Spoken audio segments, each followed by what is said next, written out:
जी बिस्मिल्लाहिर्रहमानिर्रहीम अस्सलाम वालेकुम to all dear students. I hope so you are fine. Dear students, as you know our government policies के बेटा हमारे जो स्कूल्स हैं बेटा वो दोबारा 1 वीक के लिए बंद कर दिए गए हैं.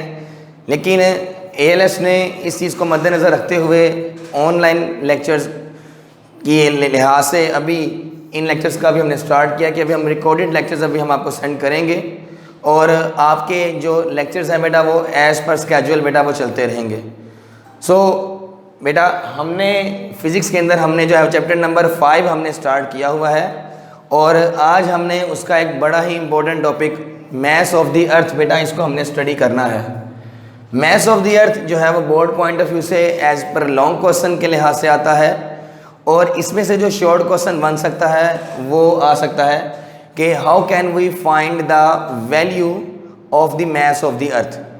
हम जब ये टॉपिक आज कंप्लीट जब पढ़ लेंगे तो उसके बाद हम इसमें से उन क्वेश्चंस को इम्पोर्टेंट वैल्यूज़ को जो कि बोर्ड पॉइंट ऑफ व्यू से इम्पोर्टेंट है हम उनको मार्क भी करेंगे.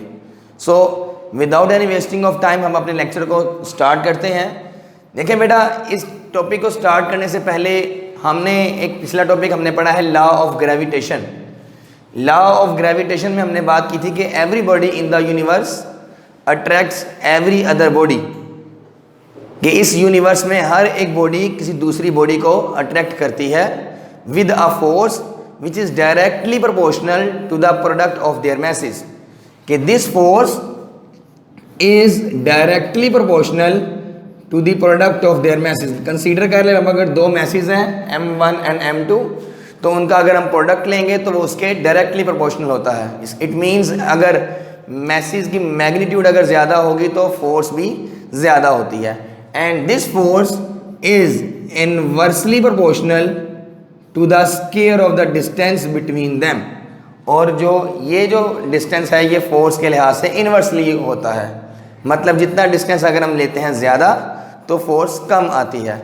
स्केयर यहाँ पे जो डिफाइन कर रहा है वो उसके बेसिकली उसका पर्पज़ एक ही है because it is a mutual force, that's why we take the square. अब इसी कॉन्सेप्ट को बेटा अब हम यूज़ करेंगे और हम जो है वो मैस ऑफ द अर्थ को फाइंड कर सकते हैं. लॉ ऑफ ग्रेविटेशन इम्पोर्टेंट इसलिए है, उसकी इम्पोर्टेंस इसलिए है क्योंकि हम उसके ज़रिए हम अर्थ का मैस भी फाइंड कर सकते हैं. सिमिलरली हम एक फार्मूला डिराइव करेंगे और उस फार्मूला से हम ये भी डिफ़ाइन करेंगे कि लॉ ऑफ ग्रेविटेशन की मदद से हम किसी भी ऑब्जेक्ट जैसे कि मून है, मार्स है, हम उनके भी जो है वो मैसेज को फाइंड कर सकते हैं. हमने पढ़ा हुआ है कि मैस एक ऐसी क्वांटिटी है जो कि कांस्टेंट होती है जिसकी वैल्यू सेम रहती है. तो उसी को अब हम यहाँ पे डिफ़ाइन भी करेंगे. अब बेटा इसकी जो मेन हेडिंग्स हमने जो मार्क करनी है आपने ज़रा बुक के टॉपिक पर देखिएगा. सबसे पहले बेटा जो अब हमारे पास जो हम जो हेडिंग जो बनाएंगे वो होगी एक्सप्लेनेशन. उसके बाद नेक्स्ट हमारी हेडिंग बनेगी डायग्राम. उसके बाद नेक्स्ट हमारे पास जो हेडिंग आएगी वो आएगी मैथमेटिकल फार्मूला जिसमें हम फार्मूला को डिफाइन करेंगे. और लास्ट पे हमारे पास जो हेडिंग आएगी वो आएगी value of mass of the अर्थ. हमने ये हेडिंग्स हमारे पास हैं, ये की हेडिंग्स हैं जिनको बेटा आपने जहन में रखना है और इसके मुताबिक आपने इस लॉन्ग क्वेश्चन को अटेम्प्ट करना है. ठीक है. और इसको इसके लिए जो बेसिक हमारे पास जो कॉन्सेप्ट था वो आपको मैंने बताया है लॉ ऑफ ग्रेविटेशन है, हम उसको यूज़ करेंगे. सो अब इसको ज़रा देखते हैं, अपनी बुक पर देखिएगा उसने क्या डिफाइन किया हुआ कि consider a body of mass m. हम ये कंसीडर कर रहे हैं हमारे पास कोई भी एक बॉडी है जिसका मैस क्या है m है. उसको हमने सरफेस ऑफ द अर्थ पर हमने प्लेस किया हुआ है. हमने उसको अर्थ की सरफेस पर हमने प्लेस किया हुआ है और अर्थ का जो मैस है वो क्या है me है. अर्थ का मैस क्या है me है. अब जो डिस्टेंस है between the mass m and the earth, हम उसका जो डिस्टेंस हम जो ले रहे हैं that will be the r is the radius of the अर्थ.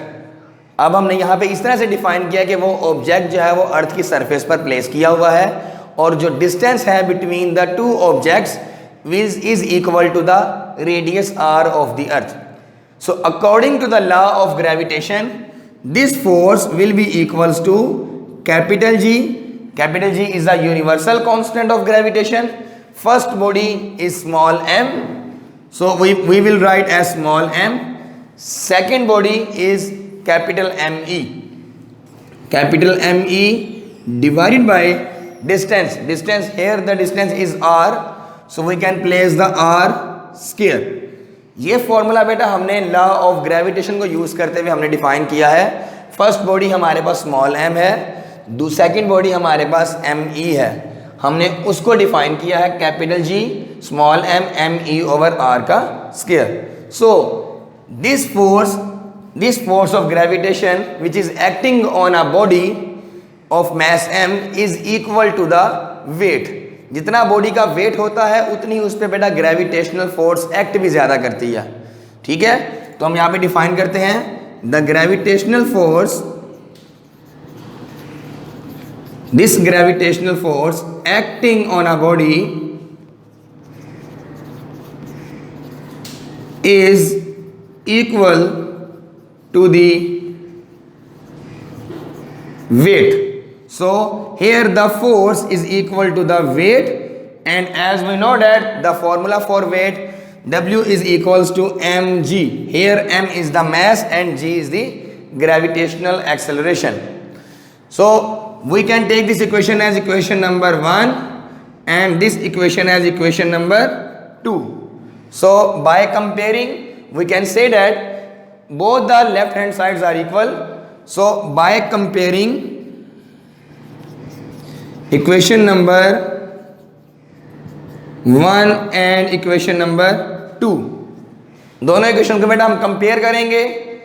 दोनों की लेफ्ट हैंड साइड सेम है, अगर लेफ्ट हैंड साइड सेम है तो राइट हैंड साइड को भी सेम कर देंगे. So capital G small m ME over r square is equals to mg. Here on the both sides small m will cancel with each other. So after the cancellation the formula will remains as GME over r square over is equals to G. इस फॉर्मूले को बेटा आपने याद रखना है क्योंकि हमारा जो नेक्स्ट टॉपिक होगा वो हम इसी फॉर्मूले से डिफाइन करेंगे कि हमारे पास G का इफेक्ट क्या होता है डिस्टेंस के लिहाज से. लेकिन अभी हम जो है वो डिफाइन कर रहे हैं, वो डिफाइन कर रहे हैं मास ऑफ द अर्थ. हमने अर्थ का मास फाइंड करना है, हमने ME को डिफाइन करना है. अब ME को फाइंड करने के लिए हम क्या करेंगे, r स्क्वायर यहाँ पे डिवाइड हो रहा है तो जब दूसरी साइड पे जाएगा तो वो क्या हो जाएगा, it will becomes multiply. So it will becomes G multiply by r square. And in the last हमने ME को फाइंड करना है, जो कैपिटल G है दूसरी साइड पर जाएगा तो वो भी डिवाइड हो जाएगा. So this is the final formula for finding the mass of the earth. Similarly अगर हमने mass of the moon find करना होगा तो उसके लिए भी फॉर्मूला हमारे पास यही सेम रहेगा, लेकिन अब उसके लिहाज से वैल्यूज जो हम चेंज करते जाएंगे. अब बेटा वैल्यूज को हम इसमें पुट करते हैं. As we know that the value of small g is equals to 10 metre per second square.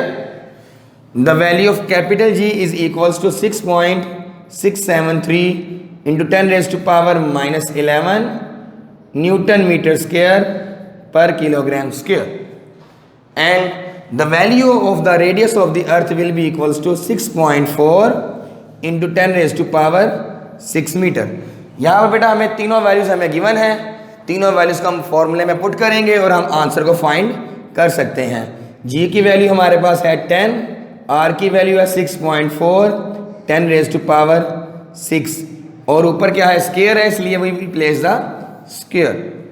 Capital G की value 6.673 into 10 raise to power minus 11. After solving these values we can define as the value which will be equals to 6 into 10 raised to power 24 kilogram. So this will be the value of the mass of the earth. अब बेटा ये हमारे पास value आई है और ये चीज़ हमारे पास constant है. अब इस फॉर्मूले से हम एक चीज़ ये डिफाइन कर सकते हैं कि देखें जो मास ऑफ द अर्थ है it does not depend any mass of the object. अगर हम कहें कि अगर हम अर्थ के ऊपर मौजूद हैं तो हमारी वजह से अर्थ का मास चेंज हो जाएगा, तो ऐसा पॉसिबल नहीं होता है. अर्थ का मास हमेशा ही सेम रहता है. अब मैंने जो हेडिंग्स मैंने बनाई हुई थी, अब उसमें एक मैंने क्वेश्चन आपको मैंने कहा था कि how can we calculate the value of the mass of the earth, हम मास ऑफ द अर्थ की वैल्यू कैसे फाइंड कर सकते हैं। तो बेटा ये आपके पास शॉर्ट क्वेश्चन भी आ सकता है। अगर आपके पास ये शॉर्ट क्वेश्चन है तो first of all you have to write the formula and then values, और वैल्यूज़ को आप पुट करेंगे और आप ये आंसर को फाइंड कर लेंगे। ठीक है, ये आपके पास इसमें एज ए शॉर्ट क्वेश्चन भी बन सकता है। उसके बाद बेटा ये जो वैल्यूज़ आपको मैंने बताई हैं, स्मॉल जी की वैल्यू, उसके बाद कैपिटल जी की वैल्यू, उसके बाद R radius of the earth की वैल्यू, और उसके बाद कैपिटल एम की वैल्यू। ठीक है बेटा, ये हमारे पास ये तमाम के तमाम वैल्यूज़ बेटा ये भी इम्पोर्टेंट हैं और ये अलग से एमसीक्यूज़ में भी आ सकती हैं। और ये एमसीक्यूज़ बेटा बड़े ही इंपॉर्टेंट है, आपने इनमें यूनिट्स के साथ बेटा आपने इन वैल्यूज़ को याद करना है। So these values are very important, और इसके अंदर से क्वेश्चन आपके पास यही बन सकते हैं कि इसमें आप वैल्यूज़ को डिफाइन कर दें, उसमें आप जो है वो एम वैल्यू किसी की बता दें या किसी को आप कैलकुलेट कर लें। ठीक है जी, ये बेटा हमारे पास एक कंप्लीट एक टॉपिक था, इसको आपने रीड करना है, याद करना है। और बेटा कोई प्रॉब्लम हो, कोई क्वेश्चन हो तो यू में ask with your section heads, तो इंशाल्लाह बेटा वो आपकी प्रॉब्लम को ज़रूर सॉल्व करेंगे। Thank you very much.